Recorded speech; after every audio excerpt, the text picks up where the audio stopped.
여러분, 이번 시간에는 강아지 심장병 기침, 심장병으로 기침하는 강아지들이 많은데요. 강아지 심장병 기침 멈추거나 완화가 어려운 이유, 그렇다면 어떻게 대처해야 하는지에 대해서 알아보겠습니다. 강아지 기침이 발생하는 기전을 우선 살펴보면 강아지 호흡기는 이제 코에서부터 인후부를 거쳐서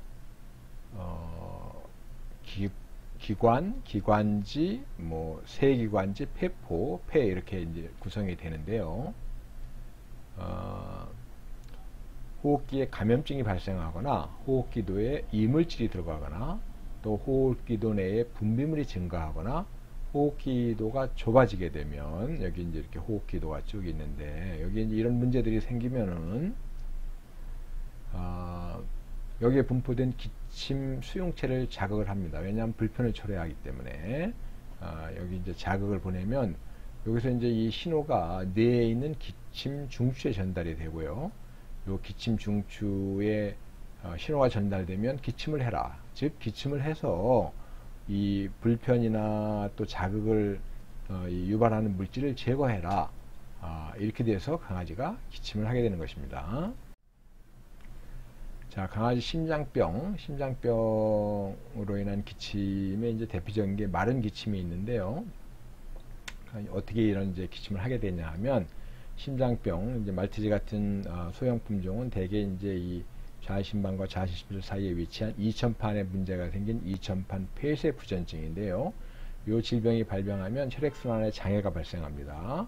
이게 이제 지속이 되면 좌측 심장이 커집니다. 이 심장이 커지면 심장을 둘러싸고 있는 폐를 압박하게 되고 결과적으로 폐에 연결된 호흡기도가 압박을 받아서 좁아지게 됩니다. 이렇게 되면 불편이 초래되고 자극이 가해지기 때문에 강아지가 목에 무엇인가 걸린 것처럼 캑캑거리거나 또는 거의 울음 같은 소리를 내는 마른 기침을 하게 되는 것입니다. 강아지 심장병은 습한 기침도 유발하는데요. 역시 이제 심장병이 발병하면 혈액순환에 장애가 발생하고 이게 진행이 되면은 혈액이 좌심실, 좌심방, 그다음에 원래는 폐에서 좌심방으로 이 폐정맥을 통해서 좌심방으로 그리고 좌심방에서 좌심실로 해서 이렇게 대정맥으로 빠져나가야 되는데 반대로 역류가 되는 것입니다. 왜냐하면 요 좌심방과 좌심실 사이에 있는 이 판막이 이제 제대로 열리지 않거나 또는 열리고 난 다음에 닫혀야 되는데 닫히지 못하기 때문에 혈액이 역류가 돼서 좌심실에서 좌심방으로, 좌심방에서 폐 정맥을 통해서 폐로 혈액이 역류가 되는 소위 말하는 폐수정이 발생하게 됩니다.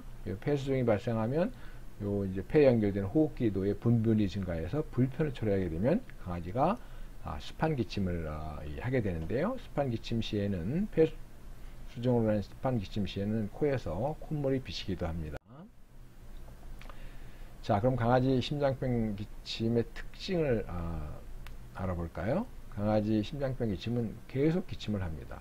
심장병이 이게 치료되는 질병이 아니기 때문에 심장병으로 인해서 강아지가 기침을 시작하면 계속 기침을 한다. 기침약을 쓰고 질병을 관리하고 그러면 좀 완화될 수 있지만 기침은 계속된다. 마른 기침과 습한 기침을 동시에 한다. 마른 기침은 비대해진 심장이 호흡기도를 압박해서 좁아지게 하기 때문에, 그리고 습한 기침은 폐에 물이 차는 폐수정이 발생하기 때문에 마른 기침을 되게 먼저 하고 더 진행이 되면 폐수정이 발생하기 때문에 습한 기침을 하게 됩니다. 그래서 어떤 강아지는 마른 기침만 하는 경우도 있고 마른 기침과 습한 기침을 동시에 하는 강아지도 질병이 진행되면 많습니다. 그런데 이 이제 심장병 기침은 대개 밤에 심하게 기침을 하는데요. 그 이유는 마른 기침의 경우도 강아지가 밤에 잠잘 때 이제 이 심장이 호흡기도를 압박을 해가 좁아지게 하는데 잠자는 자세에 따라서 더 압박을 받을 수도 있기 때문에 새벽에 자다 일어나서 기침을 이제 심하게 하는 경우도 있고, 또 낮에는 이제 기침을 통해서 이 호흡기도 내에 폐수정을 해서 증가한 분비물을 배출할 수가 있는데 잠자는 동안에 그게 안 되기 때문에 계속 이 분비물이 쌓이게 되죠. 그래서 이제 불편을 초래하게 되면 일어나서 강아지가 심한